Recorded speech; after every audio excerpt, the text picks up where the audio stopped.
वो कहते हैं ना, अगर आपकी दोस्ती अच्छी है, अगर आपकी संगति अच्छी है, तो आप तरक्की की राह पे चले जाओगे या फिर आप बहुत ही आगे बढ़ सकते हो। परंतु अगर आपकी संगति ही खराब है, आपकी दोस्ती खराब है, वही संगति वही दोस्त आपको पतन की ओर भी लेके जा सकते हैं। तो हेलो एवरीवन, कैसे हो आप सभी लोग। सो आज के इस वीडियो में हम बात करेंगे दोस्ती के ऊपर, रियल मीनिंग ऑफ फ्रेंडशिप के ऊपर।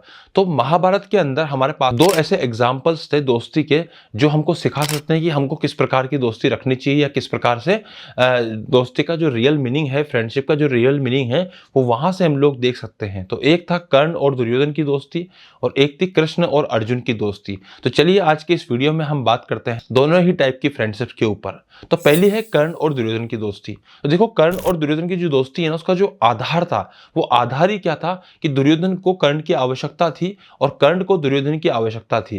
दुर्योधन को कर्ण की स्ट्रेंथ में, कर्ण के सामर्थ्य में पांडवों से लड़ने की शक्ति नजर आई, तो उसने कर्ण से दोस्ती कर ली। जबकि कर्ण को दुर्योधन की तरफ से एक राज्य मिल गया, कर्ण को राजा बनने का अधिकार मिल गया, तो कर्ण एक तरह से उसके ऋण तले दब गया। तो ये जो दोस्ती है ना, ये स्टार्ट हुई पर्सनल बेनिफिट्स के साथ में। दुर्योधन को पता था कि यार ये जो कर्ण है ना, तो ये पांडवों के खिलाफ मेरे साथ युद्ध में काम आएगा। और कहीं ना कहीं कर्ण को सोशल स्टेटस मिल गया, उसको साथ में राजा बनने का अधिकार मिल गया, जो चाहता था कि यार उसको हमेशा से कोई लोग इज्जत से दिखे, तो उसको एक तरीके से राजकुमार और राजाओं जितनी इज्जत मिलनी शुरू हो गई। तो उसने अपने आप को डिवोट कर दिया कि मैं दुर्योधन के साथ रहूंगा। तो अपने दोस्त चूज करने से पहले हमको बहुत ध्यान समझना पड़ता है कि यार हमारे दोस्त कैसे हो, क्योंकि your friendship, your circle defined your character. अगर आपकी दोस्ती जो है, आपकी संगति जो है, वो ही आपके कैरेक्टर का, आपके चरित्र का निर्माण भी कर सकती है। तो चलिए आगे बढ़ते हैं हम लोग। तो कर्ण और दुर्योधन की जो दोस्ती थी, वो एक प्रकार से हिडन डील बन के रह गई थी। तो कहीं ना कहीं दुर्योधन ने कर्ण के ईगो को सेटिस्फाई किया, उसको राजा बना के। अब कर्ण का जिम्मेदारी बनती थी कि वो दुर्योधन के ईगो को हर समय हर तरीके से सेटिस्फाई करे। तो एक तरह से ये दोस्ती नहीं हुई, ये एक तरह से एक दूसरे के ईगो सर्वेंट बन के रह गए, एक डील होके रह गई। परंतु अगर हम बात करते हैं कृष्ण और अर्जुन की दोस्ती की, तो आप देखिए कृष्ण और अर्जुन की दोस्ती में ना कोई पर्सनल बेनिफिट्स नहीं थे। इवन जो ये दोस्ती हुई भी ना कृष्ण और अर्जुन की, तो इसके पीछे कोई भी ऐसा रीजन नहीं था जिसके पीछे हम ये कह सके कि कृष्ण को अर्जुन से ये बेनिफिट्स थे या फिर अर्जुन को कृष्ण से इस प्रकार के बेनिफिट्स थे। तो ये थी एकदम प्योर फॉर्म ऑफ दोस्ती। दुर्योधन को पांडवों से ईर्ष्या थी, घृणा थी, और कर्ण को अर्जुन से बहुत ज्यादा ईर्ष्या थी। दोनों के पास में एक ईगो था, दोनों के पास में एक रीजन था पांडवों से घृणा करने का। दोनों के दोनों ही दोस्त अपने इस घृणा को, अपने इस ईर्ष्या को एक दूसरे के साथ बैठ के बढ़ावा देते रहते थे। तो कभी कर्ण ने दुर्योधन को नहीं रोका, या फिर दुर्योधन ने कभी कर्ण को नहीं समझाया कि हमको ये ईर्ष्या नहीं करनी चाहिए या हमको ये इस तरह की घृणा नहीं करनी चाहिए। ना ही कर्ण ने कभी दुर्योधन को इस चीज के लिए समझाया। इवन समस्या ये थी कि कर्ण कभी दुर्योधन को कुछ समझा ही नहीं सकता था।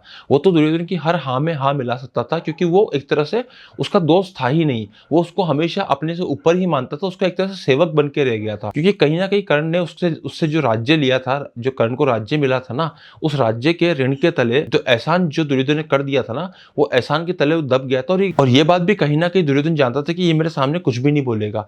तो जब दुर्योधन को चाहे कितनी भी घृणा हो, कितनी भी ईर्ष्या हो, पर कर्ण ने उसकी हर ईर्ष्या, हर घृणा और हर गलत काम के अंदर सिर्फ हाँ में हाँ मिलाया। सोचो आपका कोई ऐसा दोस्त हो जो अगर आप कोई गलत कदम उठा रहे हो तो उसमें आपके साथ हाँ में हाँ मिला रहा है, उसको सिर्फ इसलिए हाँ में हाँ मिलानी थी क्योंकि उसको आपके साथ पर्सनल बेनिफिट्स दिख रहे हैं और वो आपके सामने कुछ भी नहीं बोल रहा है। आपने एक ऐसा दोस्त रख लिया है जो एक्चुअली आपसे दबा हुआ है किसी कारण से, और फिर उसके बाद आपकी हर बात पे हाँ में हाँ मिला देता है। आप अगर कोई गलत कदम भी उठाने जा रहे हो तो आपकी हाँ में हाँ मिला देता है। तो इस प्रकार की दोस्ती कैसे हो गई। अगर हम बात करें कृष्ण और अर्जुन के बारे में, तो जो कृष्ण थे ना, वो हमेशा अर्जुन की हाँ में हाँ नहीं मिलाते थे। इवन कई बार तो कृष्ण अर्जुन को डांट भी दिया करते थे और कई बार अर्जुन को चैलेंज भी कर दिया करते थे बहुत सारी बातों के लिए। बहुत बार ऐसा हुआ है कि कृष्ण ने अर्जुन को सीधा चैलेंज किया और मना किया है किसी काम करने के लिए, क्योंकि वो कहीं ना कहीं उसके लिए गलत था। तो आपके हाँ में हाँ मिलाने वाला दोस्त आपके लिए ज्यादा सही है, या अगर आप गलत राह पर जा रहे हो तो आपको रोकने वाला दोस्त आपके लिए सही है? या आप स्वयं सोचिए, आप स्वयं विचार कीजिए। आपका एक नकली दोस्त कभी भी आपकी गलत बातों को चुनौती नहीं देगा और आपकी हाँ में हाँ मिलाएगा, क्योंकि आपको उसकी जरूरत है और उसको आपकी जरूरत है। परंतु अगर आपका सच्चा दोस्त है ना, तो जरूरी नहीं है हमेशा वो वही बोले जो आप सुनना चाहते हो। वो इवन कई बार आपको चैलेंज भी कर सकता है, आपको कड़वा सत्य भी सुना सकता है। महाभारत युद्ध से पहले अर्जुन कृष्ण के पास जाते हैं और दुर्योधन कृष्ण के पास जाते हैं। वहां जाके अर्जुन जो कृष्ण से डिमांड करते हैं, वो सिर्फ ये करते हैं कि उनको कृष्ण चाहिए, अपने साथ चाहिए, उनका सपोर्ट चाहिए और वो उनको गाइड करे। जबकि दुर्योधन को क्या चाहिए था? उनकी सारी की सारी आर्मी चाहिए थी। तो कहीं ऐसी दोस्ती भी होती है, कहीं ऐसे लोग भी होते हैं जिनको आपसे कोई मतलब नहीं है, जिनको आपकी फ्रेंडशिप से, आपकी गाइडेंस से, आपकी मेंटोरशिप से कोई मतलब नहीं होगा, लेकिन उसको किससे मतलब होगा? आपकी दौलत से, आपके पैसे से, या आपके सपोर्ट से, या फिर हो सकता है कि अगर आपके पिताजी के पास ज़्यादा पैसा हो या ज़्यादा आपके पास पावर हो तो इसीलिए भी आपके आगे पीछे चिपके रहते हो। तो अपने आसपास देखिए, कहीं इस प्रकार के दोस्त तो नहीं है आपके, जिनको सिर्फ और सिर्फ आपके साथ में पर्सनल बेनिफिट्स दिख रहे हो और कुछ भी उनको आपके साथ नजर नहीं आ रहा हो। कर्ण और दुर्योधन की दोस्ती कितनी पक्की थी ना, इसके ऊपर मैं आपको एक इंसिडेंट बताता हूँ, गंधर्व युद्ध का। तो गंधर्व युद्ध के टाइम पर कर्ण दुर्योधन को छोड़ के भाग गया था। जब उसका युद्ध हुआ था तो कर्ण और दुशासन वहां पे हार गए थे और वो दुर्योधन को वहां पे छोड़ के भाग गए थे, और उसके बाद दुर्योधन को बंदी बना लिया गया था। तो ये एक फ्रेंडशिप है जिसका एग्जाम्पल टीवी सीरियल्स बहुत बड़ा चढ़ा के दिखाते हैं कि नहीं साहब, दुनिया में इससे अच्छी फ्रेंडशिप नहीं है। ये टीवी सीरियल्स कर क्या रहे हैं? एक ऐसी दोस्ती को बढ़ावा चढ़ावा दे रहे हैं जो एक प्रकार की बैड फ्रेंडशिप है, जो लोगों को मिसगाइड कर रही है, जो लोगों को गलत राह पर ले जा रही है। दुर्योधन ने हमेशा गलत किया और कर्ण ने उसका एकदम हमेशा सपोर्ट किया उस गलत का। उस चीज को टीवी सीरियल्स इतना ज्यादा हीरोटाइज कर रहे हैं, मतलब इतना ज्यादा उसको इतना ज्यादा अच्छे तरीके से दिखा रहे हैं कि यार यही रियल मीनिंग ऑफ फ्रेंडशिप है। इससे क्या होगा? इससे 15 साल का, 16 साल का, 20 साल का जो लड़का है, जो अभी जिसका माइंड अभी अभी डेवलप हुआ है, जो अभी मैच्योरिटी की तरफ आया है, वो मिसगाइड हो जाएगा इसी उम्र में। और वो मिसगाइड होकर क्या करेगा? वो उसी तरीके की फ्रेंडशिप को अपनी सही फ्रेंडशिप मानना शुरू कर देगा। उसका दोस्त अगर मान लो कुछ गलत भी कर रहा होगा तो वो उसका सपोर्ट करेगा कि क्योंकि वो गलत कर रहा है, मैं अच्छा दोस्त हूं इसलिए उसका सपोर्ट करूंगा। जबकि ऐसा नहीं होना चाहिए, आपको उसको रोकना चाहिए, या फिर अगर आप गलत कर रहे हो तो आपका दोस्त आपको रोकना चाहिए। एक और एग्जाम्पल मैं आपको बताता हूं इस दोस्ती का। और जब जब भी युद्ध की बात हुई तब दुर्योधन को सबने समझाया कि वो पांडवों से बैर ना ले, पांडवों को अपना इंद्रप्रस्थ लुटा दे, परंतु कर्ण हमेशा सामने आके खड़ा हो जाता था कि वो इंद्रप्रस्थ ना लुटाए और युद्ध होने दे। उन्होंने युद्ध को रोकने के लिए कभी कोई प्रयास ही नहीं किया, हमेशा दुर्योधन को एक अनवांटेड वॉर के अंदर धकेलता रहा, धकेलता रहा, धकेलता रहा। अंत में क्या हुआ? उस युद्ध के अंदर कर्ण भी मारा गया और दुर्योधन भी मारा गया, और उसके सारे जो हितैषी थे दुर्योधन के, वो भी सब भी मारे गए।